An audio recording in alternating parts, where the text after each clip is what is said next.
안녕하세요. 반갑습니다. 오늘은 2023년의 채용시장이 어떻게 될지, 해외는 어떻고 국내는 어떤지, 그리고 이에 맞서서 우리는 어떻게 해야지 취업을 할 수 있을지 그 전략까지 한번 정리를 해보겠습니다. 우선 결론부터 얘기하면 당연히 상황은 좋지 않습니다. 미국에서는 여러분들이 이미 잘 알고 있고 우리가 꿈꿔왔던 그런 빅테크 기업들이 대부분 10,000명에서 20,000명을 해고했습니다. 아마존이 가장 많이 해고했는데 18,000명, 알파벳이 12,000명, 메타가 11,000명, 마이크로소프트가 10,000명. 그래서 이걸 다 합치고 나면 51,000명 정도가 됩니다. 이 51,000명이라는 숫자가 얼마나 큰지 감이 잘 안 오시죠? 저도 이 숫자가 잘 와닿지 않아서 국내 대기업들의 임직원 수가 어떻게 되는지 그걸 한번 조사를 해봤습니다. 지금 이 자료는 한국 CXO 연구소에서 정리한 자료이고, 이 자료가 연합뉴스에서 사용됐던 걸 저는 그대로 가져왔습니다. 지금 이 그래프에서는 각 기업별로 두 개의 막대 그래프가 존재합니다. 왼쪽은 국내와 해외를 전부 다 포함했을 때의 고용 인원이고, 오른쪽은 국내 고용 인원만 집계한 겁니다. 그래서 저희한테 중요한 건 오른쪽에 있는 정보인데, 이거에 따르면 제일 많은 게 삼성전자가 약 10만 명, 그 다음이 현대자동차가 약 7만 명, 그 다음에 LG전자, 기아자동차, SK하이닉스, LG디스플레이, 이런 순서로 임직원들이 가장 많은 대기업들이 존재합니다. 근데 아까 말했다시피 미국 빅테크 기업은 이미 51,000명을 해고했습니다. 그거는 우리나라에서 가장 큰 삼성전자라는 기업에서 반 정도를 해고한 것과 같은 거고, 현대자동차로 치면 약 80%가 해고당한 겁니다. 이렇게 해도 잘 와닿지 않는다면 LG전자, 기아자동차 혹은 SK하이닉스라는 기업 중에 하나가 그냥 통째로 사라지는 것과도 같은 거죠.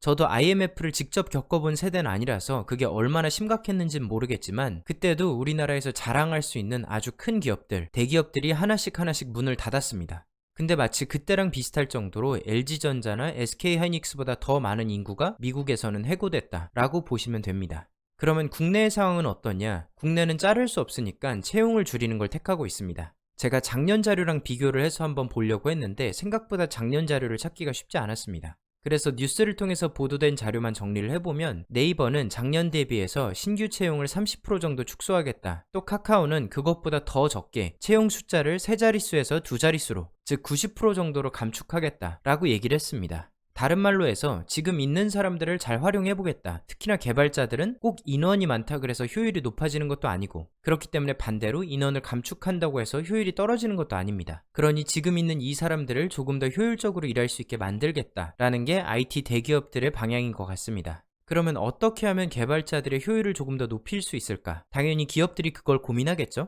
그래서 내린 결론이 재택근무를 사실상 종료하겠다라는 거였습니다. 이런 추세를 가장 먼저 시작했던 거는 테슬라였지만, 우리나라에서도 카카오, NC소프트, 넥슨 같은 대기업들도 이미 사실상 재택근무를 종료한 것이나 다름이 없습니다. 그리고 이건 제 개인적인 사견이지만, 재택근무를 저도 해봤고 그게 처음 시작하는 그 시기를 겪어보면서 느꼈던 건 이거 오래가지 못하겠다라는 거였습니다. 왜냐하면 생각보다 재택근무를 했을 때 효율이 많이 떨어집니다. 우리가 아무리 개발을 하고 사람을 직접 만나지 않아도 된다고 하더라도 직접 만났을 때 일하는 게 훨씬 더 빠르더라고요. 그리고 집에서 일을 하다 보니까 당연히 효율이 떨어질 수밖에 없습니다. 내 개인적인 업무를 볼 때도 있고, 업무와 전혀 상관없는 것을 조금 더 자유롭게 하기도 하고, 그러다 보니 재택근무의 효용이 많이 떨어진다는 걸 사실 경험을 했습니다. 그래서 지금의 이런 형태가 그렇게 놀랍지는 않은데, 어떤 면에서 기업들의 입장에서는 명분도 좋은 거죠. 우리 회사가 이렇게 어려운데 우리 다 같이 나와서 열심히 일을 해보자. 그래서 코로나 시대가 오면서 뉴노멀이 왔다라고 하지만 저는 결국 이게 돌아가지 않을까. 그리고 재택근무는 프리랜서나 자기 사업을 하는 분들이나 할 수 있는 그런 제도가 될 것 같습니다. 그래서 한 줄로 요약을 하면, 국내나 해외나 겨울은 이미 왔고 이번 겨울은 생각보다 추울 거라는 겁니다. 늘 그렇지만 기업들은 비관적으로 미래를 예측하고, 그 비관적인 미래 가운데서도 어떻게 잘할지 그걸 고민하다 보니까 지금 같은 상황에서 섣불리 채용을 다시 늘리기는 아마 부담스러울 겁니다. 그렇다면 우리는 이런 상황에서 어떻게 전략을 짜야 될까요? 제 개인적인 견해로는 3가지에 집중해야 된다고 생각합니다. 첫 번째는 여러분들이 경험을 쌓는데 무조건 집중해야 됩니다. 여기서 말하는 경험이란 여러분들이 회사에 취직해서 얻는 경험이 될 수도 있고, 아니면 개인적으로 쌓는 경험이 될 수도 있습니다. 여기서 말하는 회사란 여러분들이 꿈꿨던 그런 대기업이 아니라 정말 별 볼 일 없는 중소기업이더라도 이럴 때 기회를 노려서 한번 가보는 겁니다. 그리고 아마 여러분들이 가보시면 여러분들이 꿈꿔왔던 거랑 정말 많이 다를 거예요. 복지도 그렇고 업무 방식도 그렇고 또 조직 문화에 있어서도 정말 많이 다를 겁니다. 근데 그럼에도 불구하고 지금 이 겨울의 시기에는 그런 경험을 쌓는 게 제가 봤을 때는 최선입니다. 왜냐하면 여러분들도 개인적으로 포트폴리오를 준비해봐서 아시지만 막상 내가 뭘 준비하려고 하면 그렇게 쉽지 않습니다. 내가 뭔가를 만들어 봐야지 라고 생각해서 만들더라도 막상 그걸 내 포트폴리오다 라고 하고 보여주려고 하면 이 정도를 갖고 내가 뭘 짰다고 해도 되나? 내가 뭘 만든 게 맞나? 이건 그냥 따라서 만든 거 아닌가? 그런 생각들이 많이 들 겁니다. 근데 그거에 비해서 여러분들이 회사에 속해 있다면 어찌됐든 누군가한테는 가치를 창출하는 행동을 하는 것입니다. 그리고 그 방식이 때로는 무식하고 그렇게 효율적이지 않을 거예요. 근데 여러분이 대기업에 간다 그래서 그게 완벽하게 효율적이거나 효과적이길 기대하는 것도 사실은 환상입니다. 그래서 제가 진심으로 여러분에게 추천하고 싶은 건 어느 기업이 됐든지 간에 우선 한번 경험을 해보는 겁니다. 왜냐하면 제가 면접관이었어도 어느 작은 회사에서라도 실제로 경험을 해본 사람과 그냥 포트폴리오만 열심히 만든 사람 둘 중에 한 명을 뽑아야 된다면 당연히 전자를 뽑을 겁니다. 그러니 회사가 작다고 해서 혹은 페이가 조금 적다고 해서 무조건 거절할 수 있는 시기는 아니다 라는 그런 얘기인 거고, 그리고 이런 어려운 시기에도 중소기업들은 여전히 채용난입니다. 워낙 중소기업에 대한 인식이 안 좋다 보니까 중소기업들은 여전히 이력서가 오기만을 기다리고 있습니다. 그걸 반대로 말하면 여러분들이 그곳에 갔을 때는 그만큼 대우를 받을 수도 있다라는 거죠. 그러니까 무조건 중소기업 가라, 그것도 고마운 줄 알아라, 그런 얘기를 하는 게 아니라 우선은 한 번은 가보고 그 조직 문화는 어떤지 한번 경험을 해보고, 그리고 그런 기업들의 경험들이 쌓여야 내가 다른 기업을 갔을 때 여기는 조직 문화는 조금 더 좋다, 혹은 개발 문화는 조금 더 떨어진다 라는 비교가 가능해집니다. 그러니까 우선 한번 경험해보시고, 지금 이 경험을 하는 것보다 더 빨리 성장할 수 있는 방법은 없을 거니까 그게 큰 문제가 아니라면, 인격모독을 하거나 성희롱을 하거나 돈이나 경험보다 더 중요한 가치를 내놓으라고 하지만 않는다면 저는 이런 시기에는 무조건 경험을 쌓을 수 있도록 가는 게 더 좋다고 생각합니다. 근데 나는 그런 거에 동의할 수 없다, 혹은 내 주변에는 그런 중소기업조차 별로 없다 라고 하신다면 개인적으로 포트폴리오를 만들어야 됩니다. 근데 그 포트폴리오는 결국에는 내가 취업할 때 이렇게나 많은 걸 해봤습니다, 이런 것들을 깊이 있게 다뤄봤습니다 라는 걸 증명하기 위한 일종의 증거자료인 거죠. 근데 그러려면 그냥 내가 따라서 만드는 것 갖고는 되게 부족합니다. 그래서 처음 시작하는 분들이 어려워하니까 그냥 따라서 치기만 해도 어떤 사이트를 만들 수 있다, 예를 들어 넷플릭스를 똑같이 만들거나 인스타를 똑같이 만들 수 있다 라는 것들이 많은데, 그런 것들을 보시고 한 번쯤은 그냥 똑같이 따라하는 것도 의미가 있습니다. 근데 그렇게 따라하고 나서 여러분들이 원하는 걸 직접 만들 수 있었나요? 아마 그러지 못했을 거예요. 그래서 저도 그런 강의들을 몇 개 듣고 나서 그 다음부터 취한 전략은 뭐냐면, 그런 강의들을 들으면서 거기서 알려주는 방식대로 내가 원하는 걸 만들어 봤습니다. 예를 들어 제가 봤던 강의에서는 웹 기반으로 투두리스트를 만들었습니다. 근데 저는 투두리스트를 만들지 않고 구글 클라우드에 접속해서 자체 번역을 할 수 있는 번역기를 만들었습니다. 이게 이런 식으로 설명하면 되게 거창할 수 있지만, 그냥 구글 클라우드에 들어가서 구글 번역기 API를 받아오고 받아온 API에 따라서 제가 가지고 있는 워드 파일을 영어로 번역하는 겁니다. 그리고 제가 그걸 만든 이유는 제가 하고 있는 부업 중에 하나가 영어 번역 부업이 있습니다. 그래서 영어로 받은 문서를 한글로 번역해주는 그런 부업을 하는데, 대부분의 번역하시는 분들이 그렇겠지만 저도 작업을 시작하기 전에 우선 구글 번역기로 한번 번역을 돌립니다. 그리고 그렇게 번역된 것과 번역하기 전에 원본을 펴놓고 어색한 부분들을 바꿔주고 말을 잇고 끊고 하는 등의 아주 간단한 수정만 합니다. 어차피 저는 투두리스트가 필요하지도 않고 제가 필요했던 건 제가 하는 번역 부업을 조금 더 빠르게 하는 거였으니까 그냥 그거에 맞게 아주 간단한 것만 했습니다. 그래서 UI도 엄청 구리고 사용성도 누군가한테 보여주기에는 정말 부끄럽습니다. 근데 그럼에도 불구하고 제가 느끼기에 그게 그냥 일반적인 포트폴리오보다 훨씬 좋은 건, 내가 필요한 걸 내가 직접 구현해냈다, 내가 가치를 창출하기 위해서, 다른 말로 돈을 벌기 위해서 프로그램을 짜봤고 이걸 통해서 내가 번역한 효율을 50% 이상 상승시켰다, 이런 식의 논리가 된다면 그냥 어디서 강의 듣고 똑같이 따라쳤다 하는 그 포트폴리오보다는 훨씬 더 눈길을 사로잡을 거고, 여러분들의 이력서나 면접에서 훨씬 더 도움이 될 겁니다. 그러니까 무조건 경험을 쌓아야 되는데 그걸 회사 가서 하면 제일 좋고, 그게 아니라면 강의를 듣되 그냥 무조건 똑같이 따라하는 게 아니라, 혹은 첫 번째는 그렇게 따라했을지라도 그 강의를 다시 들으면서 진짜로 개발하고 싶은 걸 직접 개발해보는 겁니다. 그게 진짜 포트폴리오고 그게 여러분들의 경험이 될 겁니다. 그리고 두 번째로 우리가 취할 전략은 주변 얘기에 흔들리지 않는 것입니다. 요즘 주변에서 가장 많이 들리는 얘기는 우선은 당연히 취업 어렵다더라, 개발자도 이제 그렇게 돈 많이 못 받는다더라, 이런 얘기가 들릴 겁니다. 그런 얘기가 들리더라도 우선 내가 이 길을 가기로 선택을 했으니까, 그리고 그에 따라서 내가 투자를 했으니까 다시는 돌아보지 않는 겁니다. 왜냐하면 내가 여기서 뒤를 돌아서 새로운 걸 준비하기 시작하면 그만큼의 시간이 또 들 거기 때문이죠. 그러면 그게 어느 정도 준비됐을 때쯤에는 또 다른 얘기가 들릴 거고, 그러면 또 그 얘기에 흔들려서 다른 걸 준비하게 될 겁니다. 그래서 지금 이 시장이 사양산업이 아니라면 그냥 이대로 가도 괜찮습니다. 왜냐하면 여기에서 어느 정도 실력을 쌓고 나면 그 다음부터 또 다른 걸 할 수 있으니까요.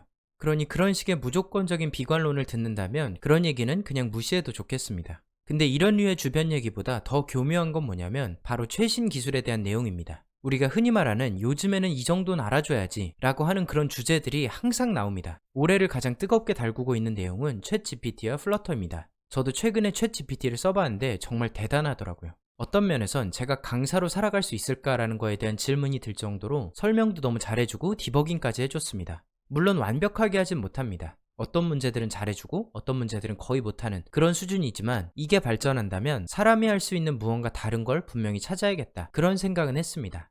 근데 그거는 이제 다음 기술을 배워야만 하는 그런 위치라면은 이런 걸 걱정해도 되지만 만약 여러분이 개발자로 처음 취직을 하거나 아니면 문과 직종을 하다가 개발자로 이직을 하려고 준비하시는 분이라면 그때 필요한 기술은 어차피 크게 변하지 않습니다. 지금 와서 갑자기 코틀린이라는 언어를 배우거나 고우라는 언어를 배우는 건 아주 비효율적일 겁니다.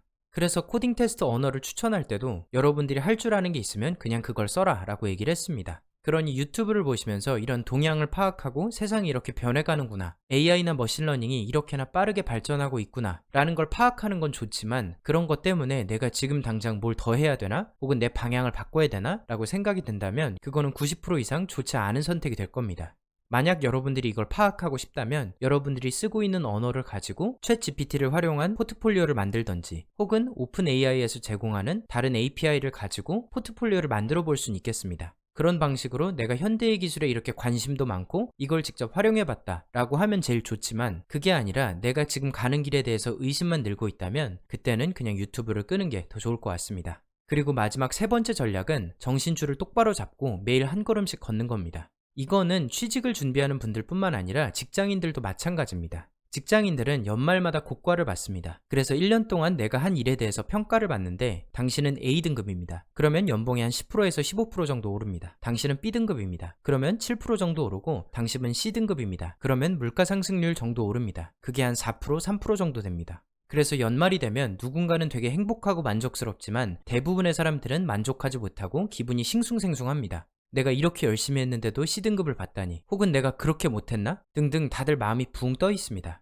그러면 대략 11월에서 12월부터 새로운 고가 시즌이 시작하는 내년 2월, 3월까지는 사람들이 거의 일을 못합니다. 기분 좋은 사람은 좋아서 일을 안 하고 기분 나쁜 사람은 나빠서 일을 안 합니다. 근데 이제 제가 8년 정도 회사 생활을 하면서 느꼈던 건 그런 식의 정신줄을 잡고 내가 그동안 배우고 싶었는데 배우지 못했던 것, 내가 공부하고 싶었는데 공부하지 못했던 것들의 시간을 투자하면 그 다음 해에 남들보다 한 걸음 혹은 두 걸음 더 앞서서 시작할 수 있습니다. 그러면 그 앞선 것 덕분에 나는 더 중요한 일을 차지할 수 있게 되고 내가 더 중요한 일을 차지하고 나면 연말에 좋은 고과를 받는 건 80% 이상 보장된 겁니다.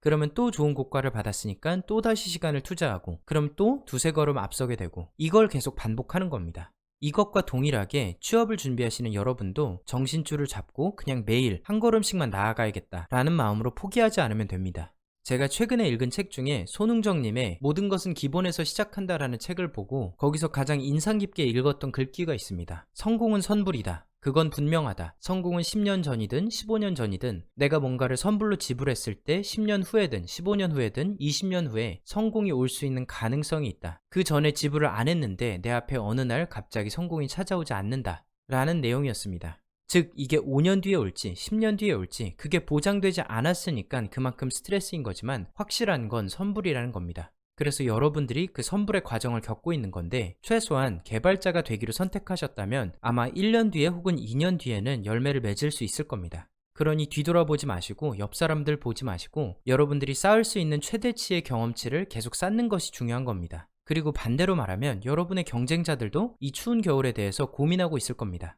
내가 지금 이걸 계속 가는 게 맞을까? 지금이라도 다른 걸 해야 되지 않을까? 지금이라도 챗 GPT에 대해서 알아봐야 되지 않을까? 그런 고민을 할 텐데 이때 여러분은 딱 한 걸음만 더 나아가면 그들보다 앞설 수 있는 거고 그걸 매일매일 해나간다면 여러분들은 훨씬 더 나은 경쟁자가 되어 있을 거라는 거죠. 그러니 올 한 해는 내가 죽이 되든 밥이 되든 끝까지 달리겠다 라는 결단을 한번 해보시면 좋을 것 같고 남들도 다 어려운 시기인 만큼 내가 조금만 더 정신을 차리면 얼마든지 결과를 낼 거다 라고 믿으셔도 좋을 것 같습니다. 그리고 마지막으로 당부하고 싶은 건 취직만이 답이 아니라는 겁니다. 여러분들도 부업을 할 수 있고 여러분들도 직접 개발해서 서비스를 만들 수 있습니다. 그러니까 이런 시기가 온 만큼 어떤 면에선 기회로 바꿔서 내가 나만의 서비스를 만들어 봐야겠다. 이전에 포트폴리오를 만드는 얘기를 했었는데 그냥 포트폴리오를 만들 생각이 아니라 애초에 그냥 웹 애플리케이션을 만들어야겠다. 모바일 애플리케이션을 만들어야겠다. 라고 생각하시면서 준비하시면 훨씬 더 효과적으로 배울 겁니다. 그리고 이런 사업가 마인드 혹은 프리랜서 마인드를 배우고 싶으시면 저는 부자 아빠 가난한 아빠 혹은 역행자 혹은 돈의 속성이라는 이 세 가지 책을 추천드립니다. 그래서 어차피 여러분이 24시간 코딩하고 공부할 거 아니라면 쉬는 시간에는 이런 책을 읽으면서 어떤 마인드로 살아가는 게 여러분들이 가장 행복할 수 있고 가장 풍요로울 수 있고 가장 주변 사람들에게 도움이 될 수 있는지 그걸 한번 고민해 보셔도 좋을 것 같습니다. 그래서 정리를 해보자면 해외도 안 좋고 국내도 안 좋습니다. 근데 그렇다고 남들처럼 그냥 가만히 있거나 고민하면서 시간을 허비할 수는 없으니까 가장 중요한 경험을 계속 쌓아야 된다. 그런 얘기를 했었고 이 경험을 쌓으면서 주변 얘기에 흔들리지 말고 고민하면서 시간 낭비하지 말라 라는 얘기를 했고 마지막으로 그냥 어떻게든 취업할 생각에서 생각을 조금 더 넓혀서 어떻게 하면 내가 직접 가치를 창출할 수 있을까 그런 걸 고민해 보시면서 책도 읽어보시면 이 2023년의 취업난이 오히려 여러분들을 스타트업 대표 혹은 재정적인 자유를 얻은 개발자가 되도록 하는데 큰 도움이 될 수도 있을 겁니다. 그러니 포기하지 마시고 언제든지 궁금한 점이나 제가 더 도움드릴 부분이 있다면 댓글로 남겨주세요. 제가 아는 선 내에서 최대한 답변 드리도록 하겠습니다. 그러면 오늘 영상은 여기서 마치도록 하겠습니다. 다들 겨울을 잘 날 수 있도록 준비 화이팅 하시고 저희는 다음 영상에서 뵙도록 하겠습니다.